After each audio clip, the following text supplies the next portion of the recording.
Now that we've discovered the basics of using materials in 3D Studio, let's start working with basic texturing, and we'll start by looking at the Uvw Map Modifier.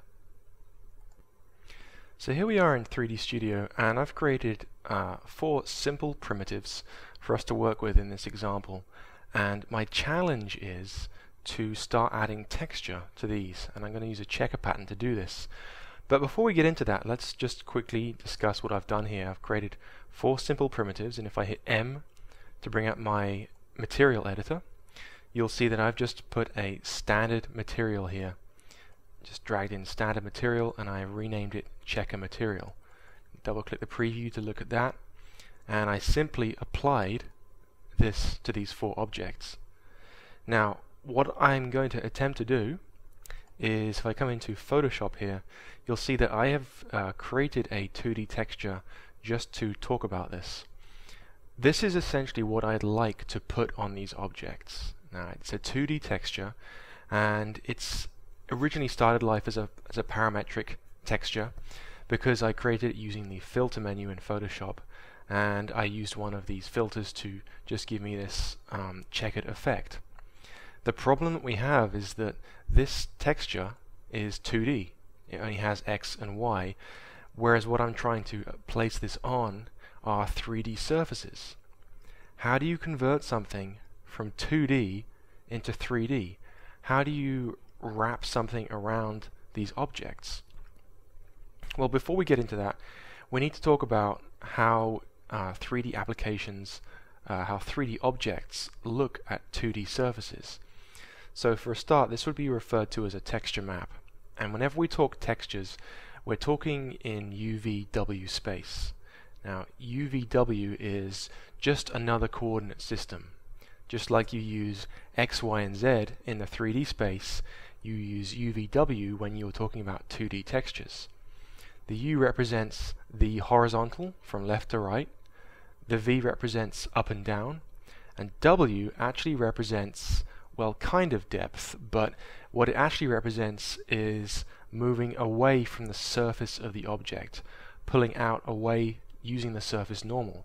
So one of these faces on this cylinder, for example, if I imagine, if I look at it from the side, moving away from the object, left in this case. So what we're going to do is actually figure out a way to do this, and there are many ways, but the easiest way to do it would be to use the Unwrap Map Modifier. Now this works best with simple objects, and in this case I've got a bunch of simple objects, so we're good.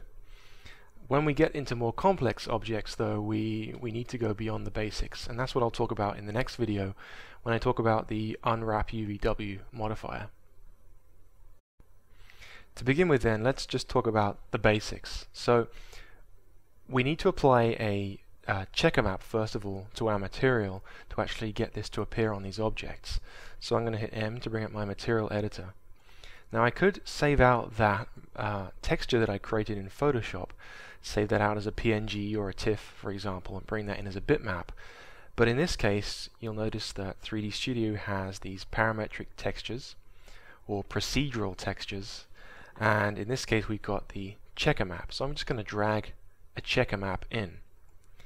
This is just a 2D image that's being created from a set of procedural equations or algorithms. So I'm going to double click my checker, and you can see that we're doing a tile of 1 by 1, which just gives us the black and the white is considered 1, and then we sample 1 across and 1 down. So I'm going to plug this into my diffuse color of my checker material, and you'll see this control Bezier float pop up, and that's essentially just an animation control that you can use later on if you wish to. If we take a look at our materials though, in our 3D view, you'll notice that they haven't changed. We're still seeing the original grey diffuse color that I had on these, and that's because by default, if I go into my realistic drop down, if I go to materials, by default it's set to shaded materials without maps. So I'm going to go ahead and change it to shaded materials with maps, and that allows me to preview these objects with that checker material applied to them.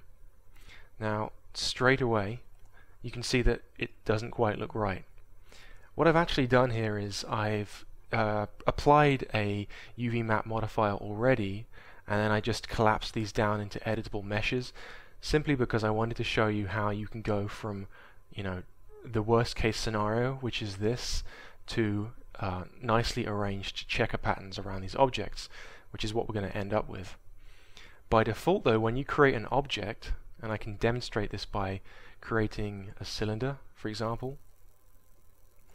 By default, when you create an object, the 3D surface has already been converted into 2D UVW space. So if I were to bring up my material editor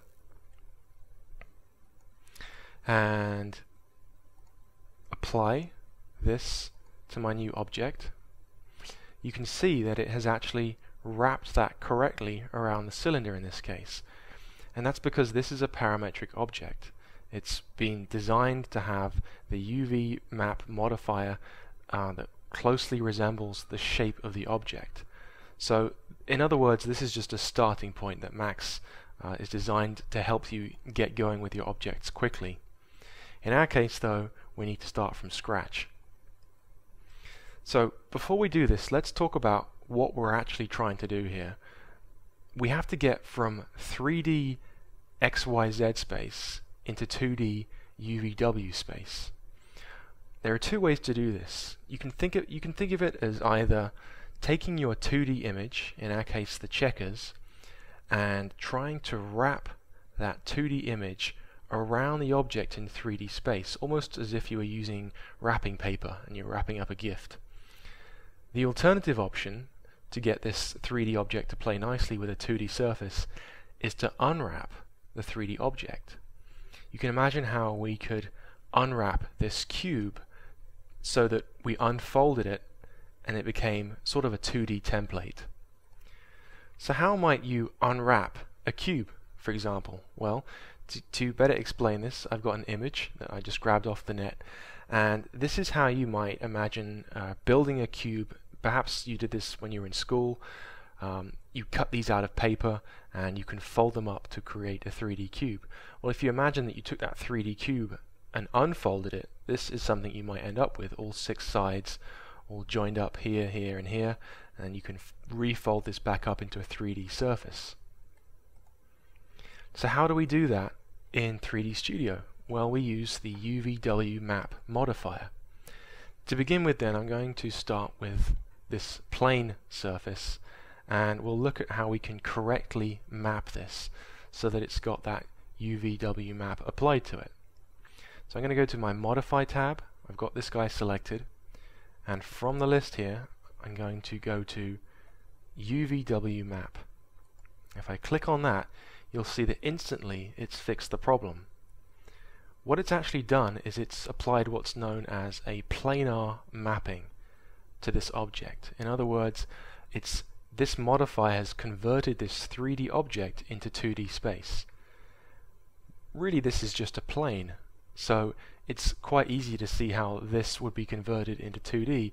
You just look at it, straight down the z-axis in this case, and we're plastering that image, that material, onto this. Let's bring up our material editor again, and so you can see this, I'll just kind of push this in. Let's adjust the parameters of this checker map that we applied. If I double click it, it brings up the checker map parameters here on the right hand side. I could increase the tiling coordinates as I like. You can see how I do that.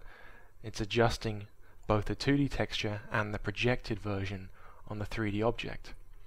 So to start with, I'm going to set this to 10 by 10. And this just gives me more checkers to work with. Whenever you're texturing something, you always want to start out with a checker pattern, regardless of what the final texture is, because this allows you to see where there are problems and where everything is looking right. So in this case, you can see that this is nicely spaced. My texture isn't showing any stretching across the surface of this object, which is what we'd expect really from a simple plane. But you can instantly see these issues on my cube, cylinder, and sphere. it's not being projected on these correctly, and so we get this awful distortion. And as texture artists, that's our job, to correct this distortion. So the next case would be, how do we fix this on the cube? Well, I can select my cube, and again I'm going to apply a Uvw Map Modifier. Now by default, again, it's used planar. You can see that it hasn't worked though. Well, that's what you'd expect. We're projecting that image down the height of the surface. We're projecting it down the z-axis like this. Well, what happens when you look at it from the side? That pattern's being stretched down the side. So we can fix that though quite easily. Before we do that though, let me show you the Uvw Map gizmo. If you expand this modifier out, you'll see this gizmo here, and this actually allows you to adjust the scale of the mapping. You'll see that the actual planar mapping tool is this yellow line that wraps around the object. If I switch to my scale tool using the R key, I can scale this up. And you can see how I'm scaling up the texture map on this object. So imagine that this gizmo here, this planar mapping, is our texture, our 10 by 10 checker plane, and I'm scaling that texture up and down. If I move it up and down, of course it's not going to make any difference, but if I move it back and forward, left and right, I'm adjusting how that texture sits on that object. I can even rotate it if I wanted to, and this will give us some interesting effects. You'll see how it's kind of stretching around the object, and at about 45 degrees it's as if I'm looking at the object like this, and I'm projecting it on that object. Of course though, we've got the same problem, it's not correct on the side here.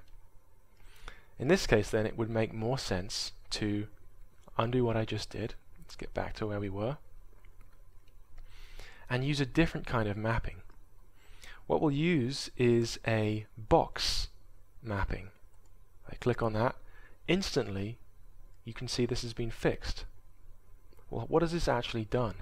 Well, it's as if it's unwrapped our object, just like we saw in the image earlier. It's unwrapped the object and it's placed the texture correctly on all sides. Except what it's really done is it's placed the texture on this side looking this way, on this side looking this way, etc., etc. Again, we can use our gizmo and we can scale up the gizmo and adjust the scale of that texture being projected onto the surface of the object. So in this case, the box Uvw mapping modifier is going to work nicely for us. Alright, moving on to the cylinder then. Let's come out of the gizmo editing mode, let's select my cylinder and do the same thing. Uvw map. Again, planar mapping is giving me great results from the top, but pretty bad results from the side. So in this case, it would make the most sense to use a cylindrical mapping. And you can see what that's done. It's unwrapped the object. It's as if it's taken the side piece here, split it down the side, and peeled it open into 2D space. Of course, you can see that it works okay from the side. We're getting some distortion issues, but that's because this object is longer around the circumference than it is the height of the object. So we could fix that by clicking our gizmo, using the scale tool, and adjusting the scale of the texture. And you can see I get my squares again. Problem solved, kind of. We've still got this problem on the top area. Well, in this case I want to show you that these are a great way to start with the UV map modifier, but you'll soon reach these limitations, even on simple objects like this cylinder. So what I'll do is later on I'll show you how you can overcome this kind of problem. Before we get to that though, let's lastly do our sphere. Again, Uvw Map Modifier, and you can see planar mapping is not working for me at all. That looks pretty pretty strange. If I scale my gizmo, yeah, that's not going to work. Cylindrical mapping, nope, that's not going to work. We're getting some strange distortion at the top here. Well, what if I used spherical mapping? Spherical mapping works by literally peeling open this object and laying it out flat, much like early 3D representations of perhaps the world that you might have built from paper as a child. In this case, you might think of unwrapping it like this by taking sort of slivers that point at the top and bottom and unwrapping it into a 2D surface, and then you can see how this could be cut out and recreated into a 3D shape. Now, the spherical mapping modifier works slightly different from this. This isn't quite how it unwraps it, but it's a similar concept. We're essentially figuring out how to convert this 3D object into a 2D surface. The long and short of it is, that's not really possible. You can't really get this to work without getting some kind of pinching. And so this is typically what happens when you try and map spheres. You encounter problems at the poles of the sphere.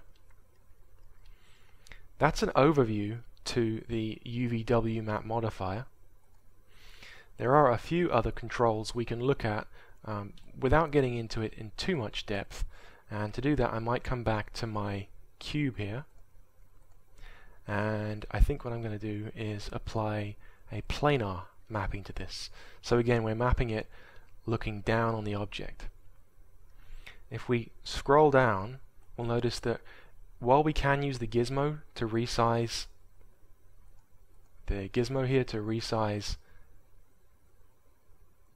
that texture on the object, we can also use these length and width parameters here to do it manually and get exact results. Tiling, that's a little different. That's to do with how many times you repeat the texture. So if I wanted to, I could scale this down, and I could increase the tiles. Again, we're looking at U and V here. W won't make any difference because there's no actual depth in this case.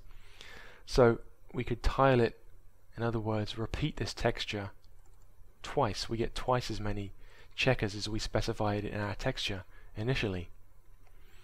If we come to map channel, that's a little different. That's when you're trying to assign multiple texture maps to a single object. We'll get into that later on. But alignment's going to be useful, especially when you're using planar mapping. So fit, for example, to start with, you can see how right now my scale is off. A quick way to get that scale to suddenly jump back to the size of this object as I look down on it is to use the fit command. If I click on that, you can see it just scales that gizmo back in to fit the object. We could also adjust the rotation, or I should say the direction, that this maps onto the object. So right now it's mapping it down the z-axis. If I click on Y, you can see it's mapping it down the y-axis, and X will map it down the x-axis. That's pretty straightforward. And we have some other parameters here, but I wouldn't worry about those too much for the time being. This is all you need to get started. So that's a look at how we can map basic objects using a basic mapping tool, the Uvw Map Modifier. Let's look at a more real-world example though. In this case I've got a simple model of a pen, and we're going to figure out how to texture this. And again, I'm just going to apply a checker map to illustrate the principles behind this, rather than worrying at this point about actually placing a proper texture map on it. So let's take a look at our Scene Explorer.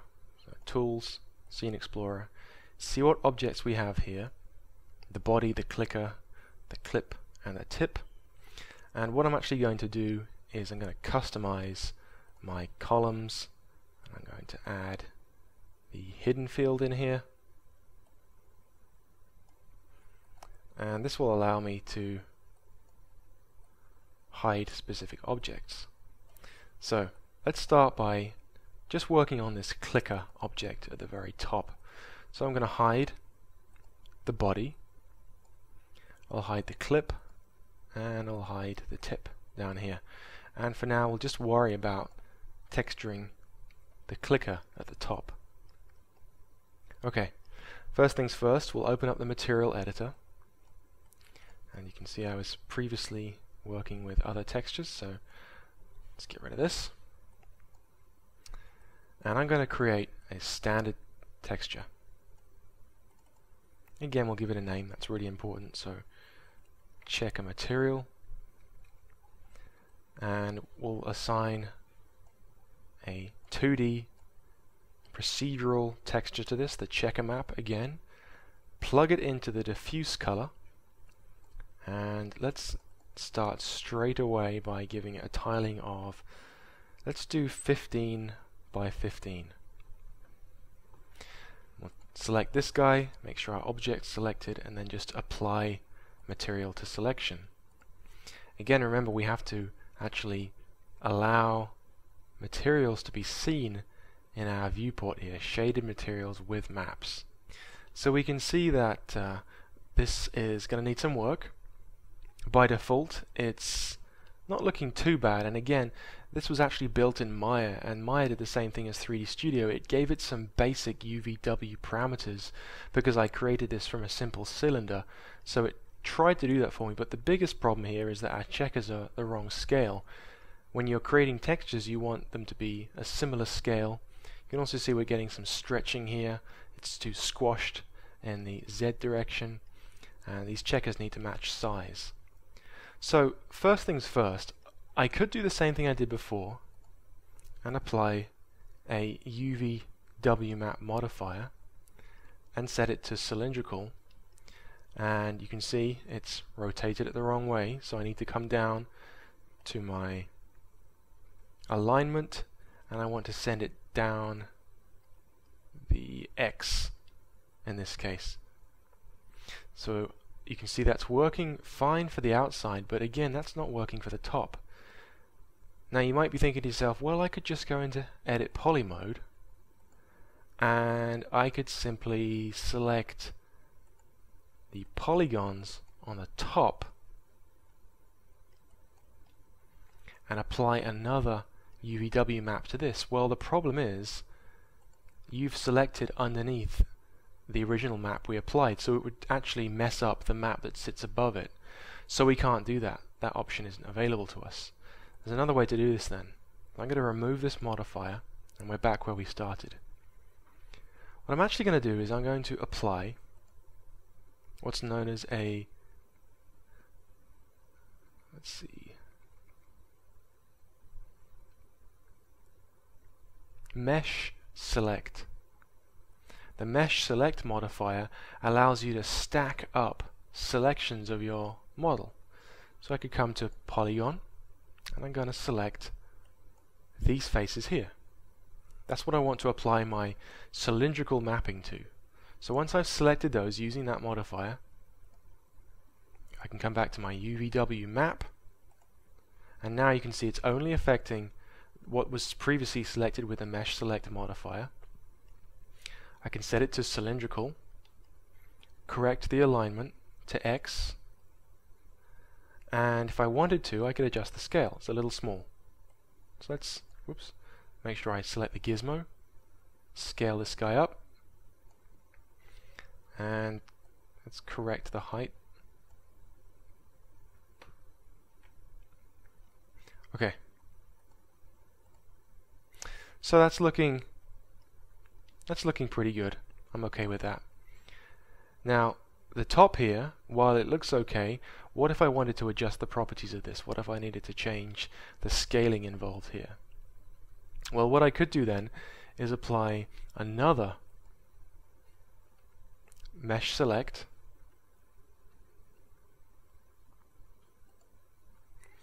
and this time I'll select the top of the object, and to the top of the object I'll apply another UV map modifier, and you can see that it's applied it incorrectly, so let's set to planar. Let's make sure we've got a length and a width of at least 1, and also set the alignment correctly. So we need to change that here in the alignment section, down Y, and I'll use fit to make that fit correctly. So both portions of this pen are now mapped correctly.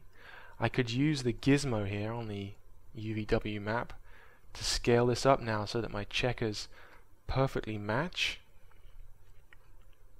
That looks good. And it might look similar to what I had before I added this UVW map, but now I have complete control. I can come back and edit the original cylindrical mapping around the sides. I could adjust the scale of that.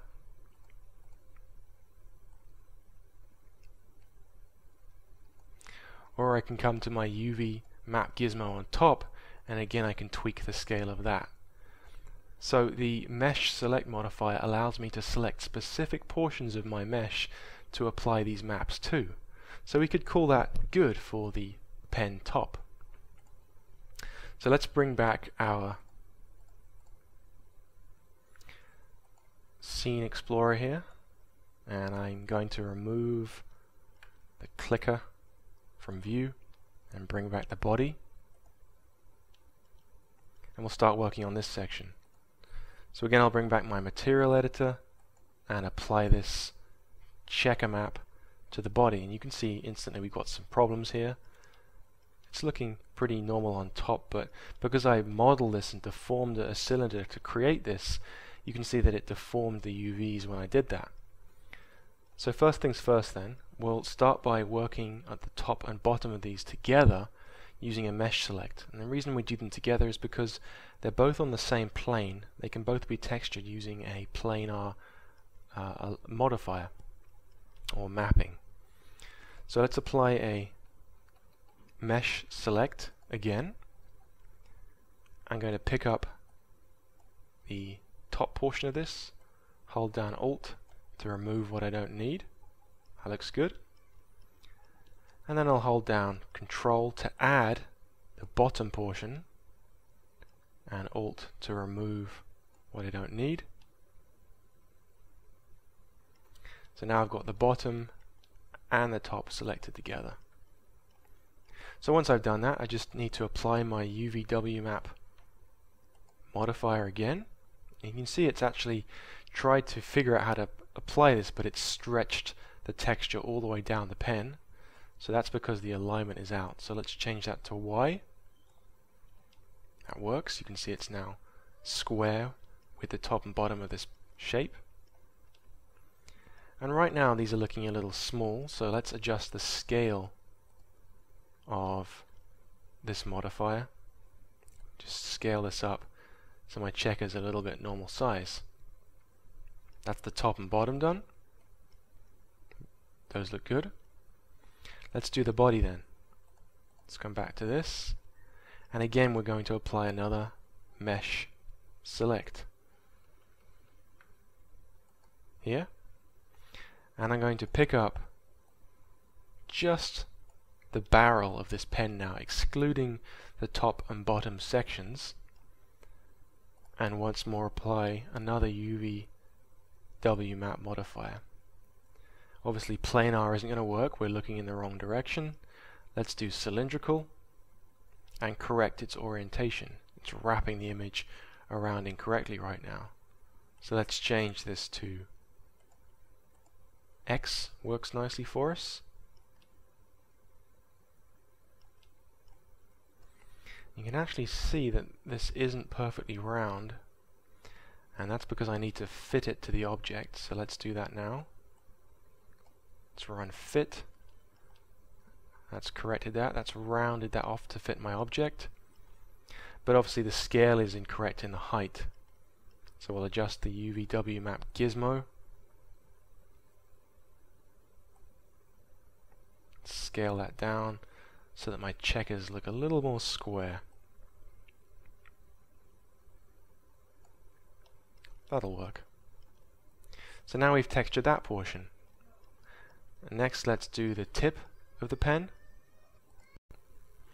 So let's just bring back the Scene Explorer, hide the body and bring the tip back into view.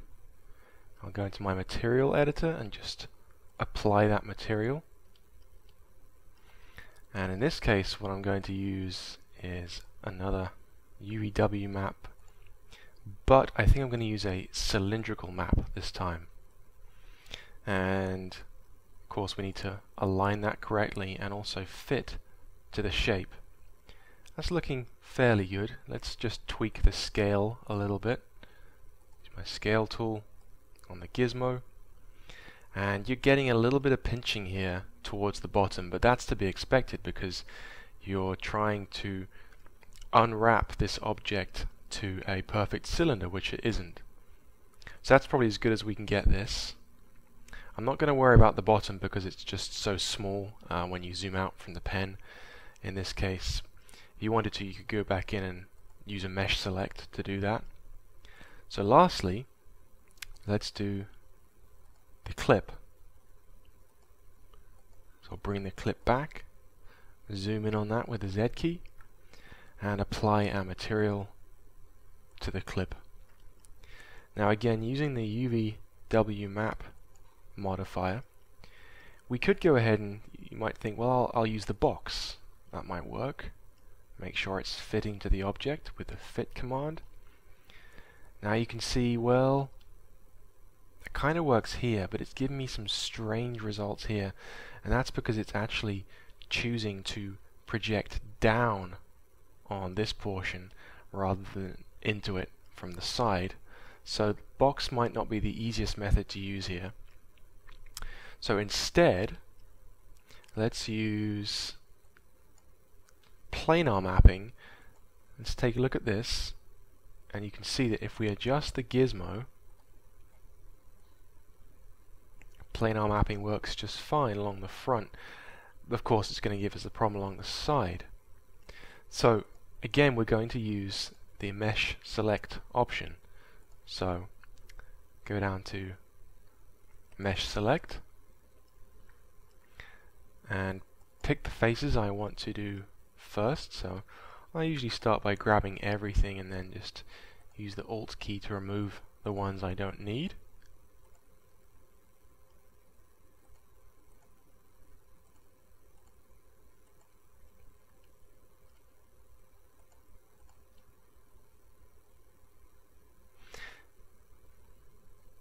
I think that'll work. Front and back. And then apply a UVW map. Apply the planar and adjust the gizmo so that it fits correctly. There are my checkers. And that's pretty close. And then of course next I can just apply another mesh select and pick up these faces, holding down Control.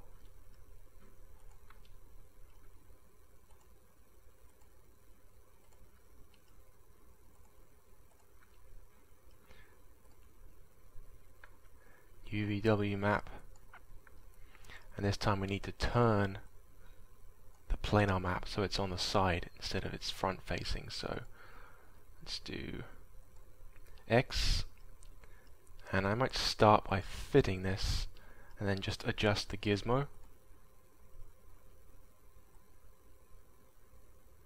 Checkers are looking good there. And then what I would typically do is go in and add another one here on the bottom, just to finish that off and scale that out. But hopefully you get the idea from that. So if I bring back all of my objects now that I've UV'd, let's unhide these guys. You can see that we've now applied checkers to each of these objects, and all the checkers are uniform. We could go in and adjust the scale of each of these so each of the checkers matched in scale, but checkers are a great way to practice using different UV mapping techniques. However, in a real-world scenario, we would really want to apply an actual bitmap to this pen so it looked like a pen. So let's explore some ways of doing that. I might start off with by just applying a simple standard material to, let's apply it to the clicker, the clip, and the tip, and I'm just going to make it white because I'm going to have these as white plastic. Oops. Let's pick, yep, this guy up and apply this guy. And I'm going to leave this one set to checker, but later on I'm going to replace this with a different map. So we can push this off to the side for now. Let's go into Photoshop. I've created this simple texture here, and all I've done is just flooded the background with blue and written pen incorporated on the side. And what I'm going to do is save this out into my images folder, and you can see I've done this earlier. I like to work with PNGs, and I just save this as pen text.png. So if I come back into 3D Studio and bring up my material editor again, I can get rid of this checker map. I no longer need that, so I'm just going to hit the delete key. Instead, I'm going to use the Bitmap option.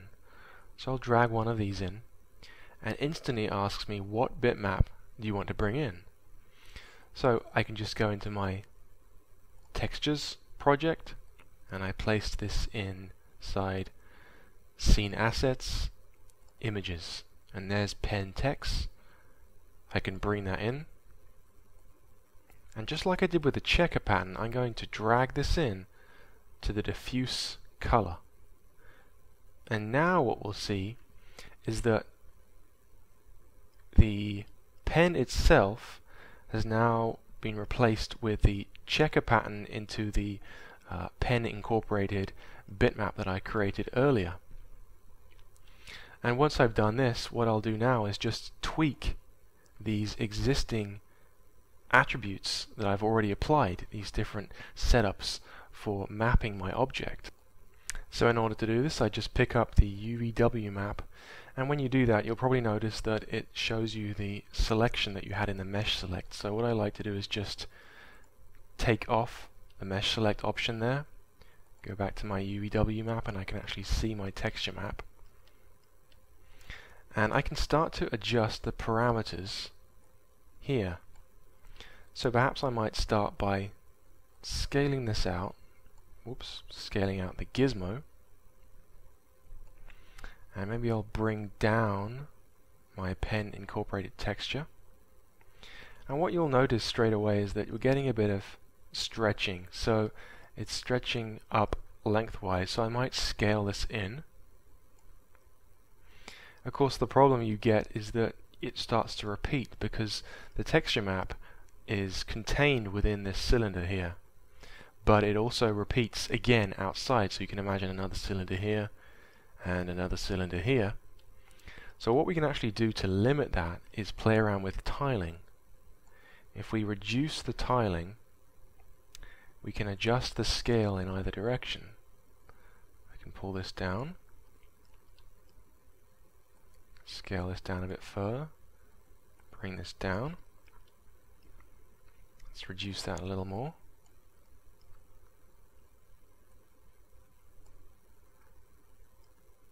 Bring this down.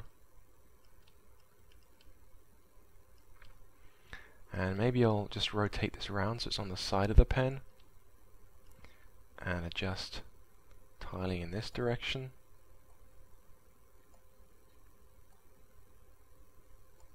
And now my writing sits nicely on the side of the pen. So what I've done this time is just replace that checker map, that procedural texture that I used before, and this time I brought in a bitmap of my own and actually utilized the same controls that I previously created and applied that pen incorporated down the side of my pen. So that's a way to get started with using the UVW Map Modifier, and the controls are a little simplified and they work best on simple objects. The problem is when you start getting into more complex objects like you know, something like a car or a character for an animation.